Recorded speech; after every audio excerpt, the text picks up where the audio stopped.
Another theme, as you're all well aware, is the economy. You know, oftentimes Uranus-Pluto is a time of economic downturn and economic transformation. A third theme which I notice is it's also a time of a lot of technological innovation, because Uranus is a problem solver. It forces us to use our ingenuity.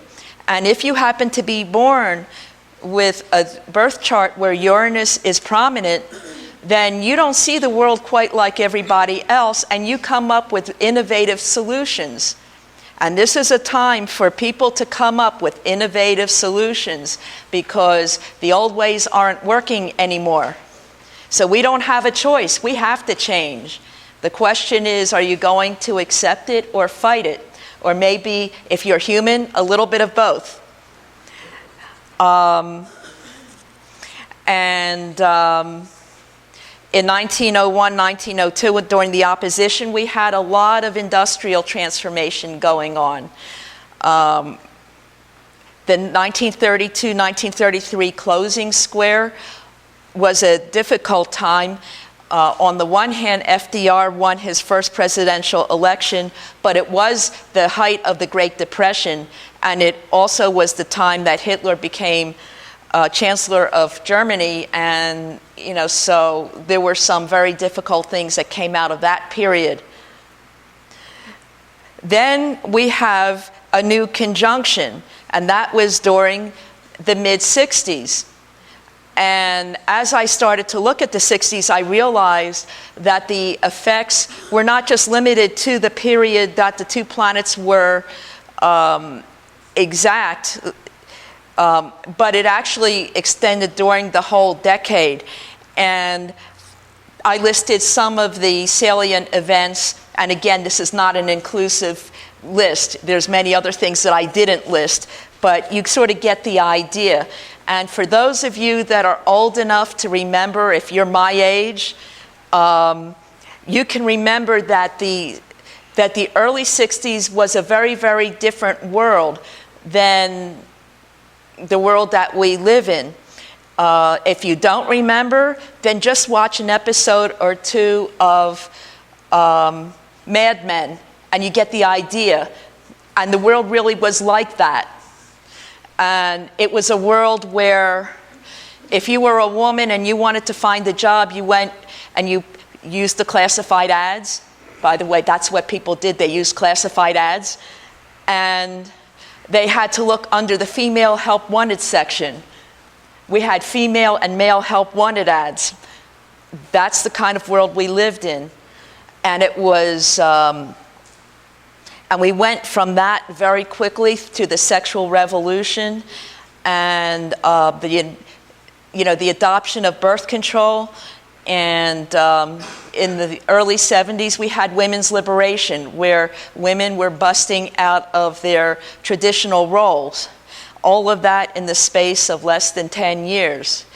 In terms of going back to the theme of civil rights, well, the heyday of the civil rights movement was in the 60s, in the mid-60s, and that really transformed the landscape, and it really revolutionized our thinking, and we're still dealing with the impacts of that. The 60s was also the time of the Vietnam War. We were very polarized then. I don't know how many people remember, the tension between the long hairs and the hippies versus, the police and the establishment. So people were as polarized then as they are now. Again, we're talking Pluto and Uranus. Pluto tends to like to see things in black and white, and Uranus tends to fragment. So there you go. So is it any surprise that Congress can't make a decision on anything unless they're voting on party lines? Now, conjunctions are very useful to look at, because conjunctions are like the seed. Think of the new moon. The new moon is the seed of the lunar cycle. And whatever you begin during the time of the new moon and shortly thereafter flowers throughout the lunar cycle. This is no less true of the Uranus-Pluto cycle. And you can look at the headlines, see what's going on now. And you can see where some of the activities, some of the actions that were started then are coming to a tension point. And the square aspect in astrology is a tension point. It's like, two planets not playing nice with each other. They're fighting each other.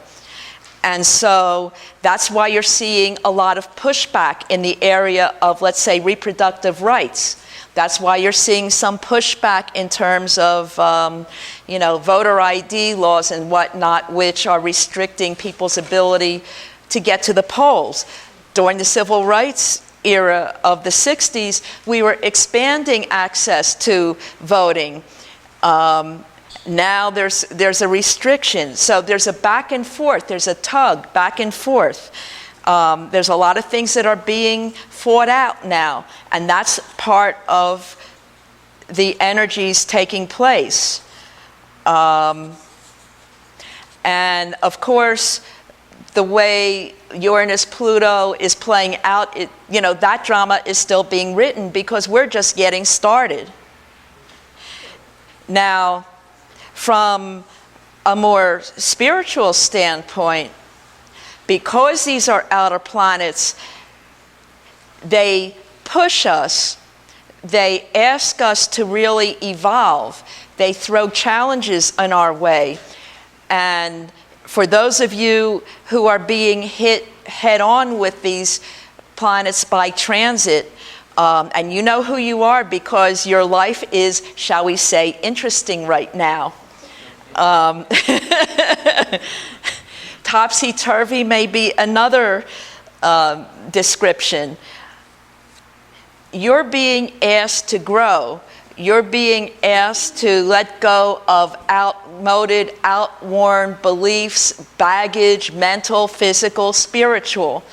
And it's challenging. I'm not going to sugarcoat. Pluto wouldn't let me do that anyway. But on the other hand, those of you who are being challenged the most have the greatest opportunities to grow. This is really a time of personal evolution because the universe is saying things are really out of balance now. This is a time we need you, human beings, to start growing and really grow into your potential, physically, spiritually, etc. And if there's nothing else that you get out of tonight, that's what I want you to get out. That you can really take this energy and you can grow. The old world is changing. That's the message of Uranus-Pluto. You can't stop it if you want to. So, because a lot of old systems don't work anymore, because we're seeing the flaws in what's established, this is a time for newness. This is a time for innovation. This is a time for growth. People are going to open up to ideas, solutions, etc., that they weren't open to before because they simply were too comfortable. But now they don't have a choice. And so it forces us to explore things that we didn't really consider in the past, and thereby it enlarges us. So I see this ultimately as a very powerful, positive time. And each of these planets really have a different mode of operating. Uranus, in a lot of ways, is the awakener. When Uranus comes visiting in your chart, meaning that Uranus by transit, Uranus traveling in the sky as it is now, when it's making contact to a planet or angle in your birth chart, which are sensitive points in your birth chart, we experience this as a transit. And if it's Uranus doing the transiting, then you're due for an awakening. Uranus is saying, wake up, don't put up with the mundane, small box that you've put yourself in. It's time to strike out. It's time to think larger. It's time to look at alternatives. It's time to be a little unconventional. It's time for freedom, because Uranus is a planet of the revolutionary. It's a planet of freedom. And when it acts like a bolt of lightning. And that's how Uranian events seem to happen. Like a bolt of lightning is coming. And that can be anything from a flash of intuition to literal bolts of lightning, to technology, because the internet and computers and whatnot are all associated with Uranus, as is astrology, by the way. And of course, revolution, because when Uranus was founded, it was founded roughly around the time of the American and French revolutions, and we know what happened there. So Uranus is saying, wake up, everybody, it's time to wake up. It's time to stop putting up with restrictions. It's time. Then we have Pluto, and the way Pluto works is very different. Pluto's action is to bring things up from underground, and sometimes it literally does deal with the underground, as in mining, for example. It brings up all the hidden stuff so that we can look at it. And usually when Pluto comes calling, it's because there's something that needs to be looked at. Pluto brings up that which is decayed. And I'll give you a perfect example, which will also put into context some of what I'm saying. In 2008, Pluto left the sign Sagittarius, and Sagittarius, among other things, deals with the principle of expansion, and it entered the sign of Capricorn. And Capricorn is the principle of contraction. Capricorn is also the establishment, as in the financial establishment, as in government, as in big business, among other things. And what happened in 2008 when Pluto switched signs? Well, you all heard of Lehman Brothers. That was Pluto saying, hello, I'm in Capricorn now, and we're going to get this house in order. And didn't we shortly thereafter find out just how many shenanigans were going on in the financial sector that we thought was so wonderful and so expansive? And then we found out, well, maybe it was more like a house of cards. And we're still dealing with this because Pluto will be in Capricorn for a long, long time. But it brought this up so that we could look at it, so that we could heal from it, because things were getting to a point where they were so out of balance, they could no longer continue. So that is Pluto's energy in action. Disruptive, absolutely. But ultimately, Pluto is also the consummate healer. But you have to go through the disruption first. That was kind of the opening volley. So you put Uranus, the great awakener, which, by the way, I should also mention that Uranus went into Aries in 2010. Aries is the sign of the warrior. So Aries energy is immediate. The reactions of Aries are very immediate. And if you have Aries strongly placed in your chart, your reactions are immediate, and someone who is dealing with you will know right away whether you like something or not. You're very direct. And Aries, I often say about Aries is, sometimes Aries leaps before it looks. So you take that with Uranus, the revolutionary, at odds with Pluto, who is undermining and transforming in the sign of the establishment, and we got some pretty powerful stuff happening. Now, in terms of your own personal lives, Uranus in Aries is also saying, take courage, because Aries is the warrior. It's taking personal courage. It's saying, break out of whatever is closing you in, oppressing you, and break out of that, overthrow that. And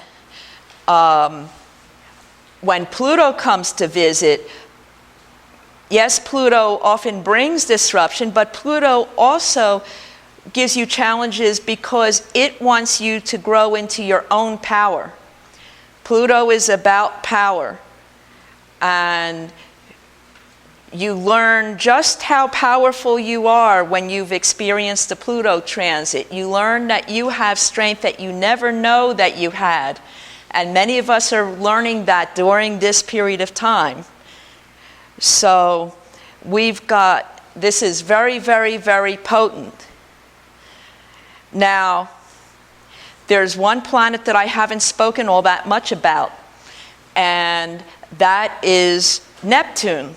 Neptune is the third outer planet. And as I said, Neptune works by dissolving. That's how its actions work. But it dissolves, it breaks down barriers, it breaks down boundaries. And if Neptune is strong in your chart, then you want to merge with others, with other things. And in that way, Neptune, if you're using it in a positive way, it's the area where you establish a spiritual connection. And while Neptune is not tied in directly with Uranus-Pluto in this configuration, the way I see it as an astrologer is Neptune is your answer. Neptune is the way out, especially when the going gets real intense, like it's been this month.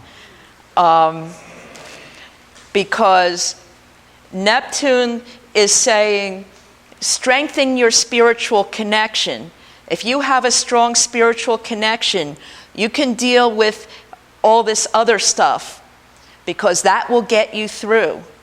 And earlier this year, at the beginning of the year, Neptune went into its home sign of Pisces. And when a planet goes into its home sign, it's able to exert its energy in a much more direct and powerful way. So I don't think it's any accident that Neptune went into Pisces just at the time that Uranus-Pluto really was ratcheting up. So what about this period that we're in now? We're in a very powerful period that actually started well before 2012. And I remember astrologers talking about it years ago. I remember going to an astrology conference, at the turn of the millennium, and they started talking about the end of that decade and all the stuff that was going to go on. And that's when I was first made aware. But if you look at the page which says current timeline, you just get a brief overview. And I would say that the current period that we're living in is really got started in 2007, and it's going to extend well into 2015 and beyond. So we're really in the middle of it. We're in a very concentrated period of intense change, and all the outer planets are active. So hold on to your seatbelts. In 2007, Saturn opposed Neptune. Saturn is the planet of limits, of reality-based thinking, of reality, period. And Neptune, sometimes when Neptune gets going, it likes to paint its own reality, which has nothing to do with the material reality. And at that point, that's when the housing bubble burst. And that was really the beginning of the period that we're in now. And 2008, Pluto entered Capricorn, and I already talked about that.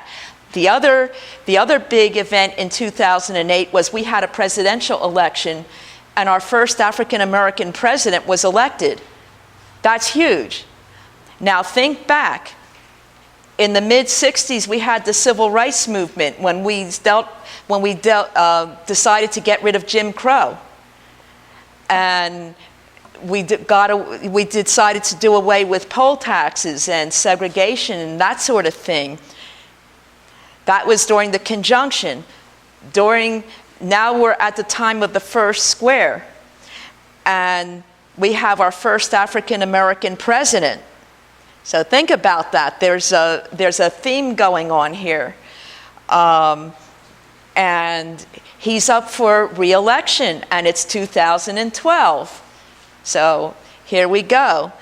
And he's got to defend himself on many levels. And then if you go forward, I just enumerate a number of events that have happened, and again, this is not meant to be totally inclusive, but just to give you some flavor. You know, in 2009, the birth of the Tea Party, healthcare reform got passed, the debt crisis begins to unfold in Greece. 2010, Uranus enters Aries, so we're starting to build up more intensity, and we had what the astrologers called a cardinal climax, in that Uranus, Saturn, and Pluto formed a configuration that looked like a giant T, or we call it a T-square.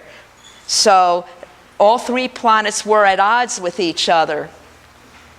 And in 2011, Uranus and Pluto were dancing closer together. And we had the Arab Spring, Occupy Wall Street, Stuxnet, etc. And now we're in 2012. And to paraphrase what Amy was saying before, yes, the world is indeed coming to an end, but it's the world as we know it. No, we're not going to be bombed into oblivion. I don't think so. It may feel like that at times, but really we're not. But the world is going to look very different in the same way that the world changed so markedly from the time of Mad Men to women's liberation. Well, we're in a similar change. It's going to happen in different ways because we're in a different pattern now, but the amount of change, the intensity of change will be that dramatic. And we're right in the middle of things. Now, this past weekend, Uranus and Pluto came to an exact 90-degree angle. But before then, they had been within shouting distance of a square. But now they are exact in the sky. And that means the intensity is that much greater. And Saturn and Pluto, not Saturn, but Uranus and Pluto, they're going to be dancing back and forth because both planets will go direct and retrograde and move a little further and further. And as one result of the dance is that between now and between 2015, Uranus and Pluto will square exactly 7 times. That's a lot of energy. Now, the way I see that is I see this as such a powerful period, such a deep transformation, that we need this period of time to do it. We can't just do it in one hit. We need to go back and forth. We need to go forward, experience a great deal of change, and then we need to assimilate it and integrate it. And in a lot of ways, what we'll be experiencing and what we already have experienced through this period is energy intensity in a series of waves, meaning that at times things become more intense and at times things ease up some. And one of the ways that we see some ease is when the planets move retrograde. And in the very last handout that I gave you, I don't know that it printed real well. You can see 2012, and you can see what I call my retrograde calendar. And if you saw this in the original color in which it was created, you would see that there's 3 different colors, one for Mercury, one for Mars, and one for Venus. These are showing you the times that the personal planets go retrograde, which is when we feel them the most. The outer planets go retrograde, they're retrograde half the time anyway, so I don't worry about them so much. But when the personal planets go retrograde, we feel them. How many of you know about Mercury retrograde? Even people that don't know anything about astrology know about Mercury retrograde. I get calls, my computer is acting up. Is Mercury retrograde? So if you look at that chart, you're going to see a lot of areas that are shaded where one or more planets were retrograde. And that was because, in my view, this was the universe giving us time to get our act together and to take a deep breath so that we could get ready for things to be intense. And they've been intense. And even now, we're just getting out of this retrograde period. Venus is turning direct today. So it's motionless in the sky right now. It's been retrograde for the last 6 weeks, which was a good time to review some of the important relationships and partnerships in your life, some of your negotiations. And also Venus rules money, so money matters also. You should start to see some easing up of some of that, some of the tensions if you've been feeling that over the next few days. Saturn just went direct on Sunday. Every time a planet switches directions, that's literally a turning point. Last week we had the summer solstice. That's when the sun has reached its northernmost point on the ecliptic, which is its apparent path around the Earth. And now it's switching directions. Instead of moving north, it is now beginning to move south. This brings us calendar summer. And it also means that starting from now, the days are slowly going to shorten in hours of daylight. This is all within a week. And then, just look at some of the headlines. I'm not even going to go there, because I'm sure you've all been following some of the things that have been going on. But this is the kind of energy that's playing out. And many of the things that have been going on have implications that are very deep that we are going to, where we're going to see reverberations that will go through for years and years and years, that are transforming some very powerful institutions and transforming the way we live. And we don't even know the full extent of these implications.